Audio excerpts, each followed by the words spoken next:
Hello students, आज का हमारा टॉपिक है आयंस। तो आपने पीछे इलेक्ट्रॉन एटम के बारे में आप सीख चुके हो कि एटम एक सबसे स्मॉलेस्ट पार्टिकल होता है किसी भी एलिमेंट का। तो जिसमें 3 सब पार्टिकल्स होते हैं, प्रोटॉन, इलेक्ट्रॉन और न्यूट्रॉन। प्रोटॉन और न्यूट्रॉन सेंटर में होते हैं जिसको न्यूक्लियस कहते हैं।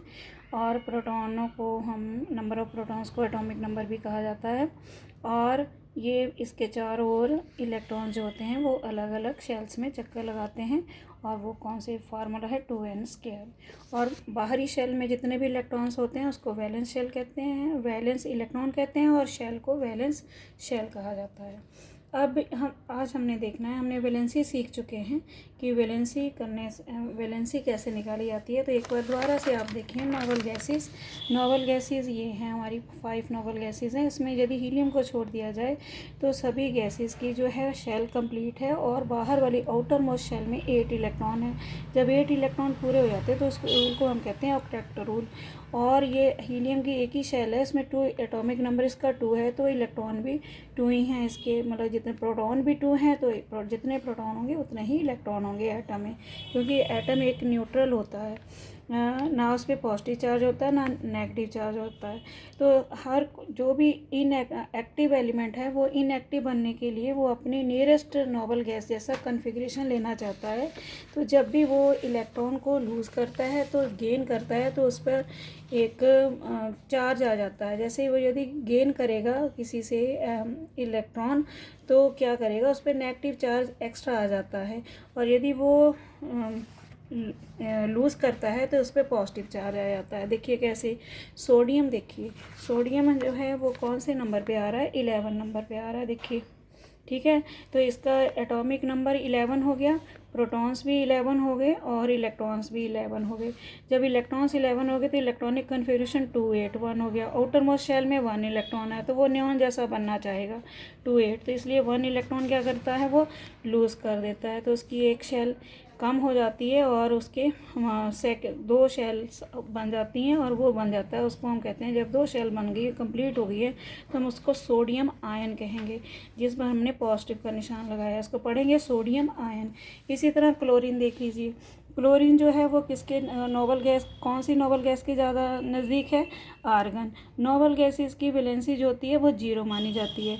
तो नोबल गैसेस जैसा कन्फिग्रेशन लेने के लिए क्लोरीन को 1 इलेक्ट्रॉन और चाहिए, तो वो क्या करेगा, 1 इलेक्ट्रॉन गेन कर लेगा किसी भी एटम के इलेक्ट्रॉन से, एटम से इलेक्ट्रॉन ले लेगा और वो क्या हो जाएगा, नेगेटिव चार्ज हो जाएगा। तो इस तरह जो नेगेटिव चार्ज पार्टिकल्स बनते हैं या पॉजिटिव चार्ज पार्टिकल्स बनते हैं उनको आयन कहते हैं।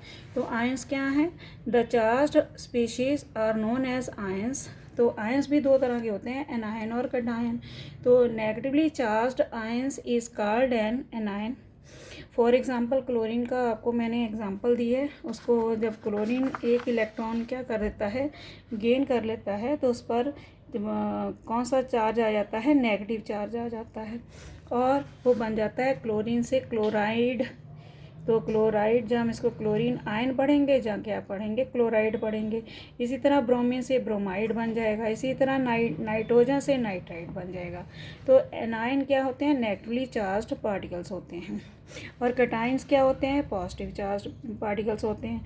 अभी आपको बताया कि सोडियम है, सोडियम के आउटरमोस्ट शेल में 1 इलेक्ट्रॉन है, तो 1 इलेक्ट्रॉन लूज़ कर देगा तो वो क्या बन जाएगा, उस पर पॉजिटिव चार्ज बढ़ जाएगा। क्योंकि देखिए सेंटर में प्रोटॉन कितने हैं, 11, मतलब 11 यूनिट पॉजिटिव चार्ज है सेंटर में।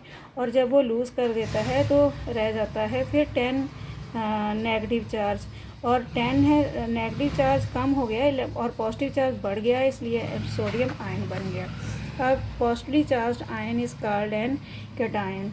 फॉर एग्जांपल सोडियम से बना सोडियम आयन, प्लस लिखा है तो सोडियम आयन बोलेंगे। Potassium ion. इसी तरह देखिए कैल्शियम की जो आउटर मोस्ट शेल में है उसमें कितने इलेक्ट्रॉन है, देखिए 2 है। तो ये कैसा बनना चाहेगा, आर्गन जैसा बनना चाहेगा, ये देखिए आर्गन जैसा बनना चाहेगा। तो ये क्या करेगा, 2 इलेक्ट्रॉन क्या कर देगा, लूज़ कर देगा। जब 2 इलेक्ट्रॉन लूज़ कर देगा तो इस पर क्या आ जाएगा, पॉजिटिव चार्ज आ जाएगा। ये देखिए, तो जितनी भी मेटल्स होती हैं वो इलेक्ट्रॉन छोड़ने की टेंडेंसी रखती हैं और जितनी भी नॉन मेटल्स होती हैं वो इलेक्ट्रॉन को गेन करने की टेंडेंसी रखती हैं। तो इस प्रकार आयन बनते हैं, मतलब इलेक्ट्रॉनों को लूज़ और गेन करने से वो चार्ज्ड पार्टिकल बन जाते हैं एटम, उनको कहते हैं आयन। आज के लिए इतना ही, थैंक यू।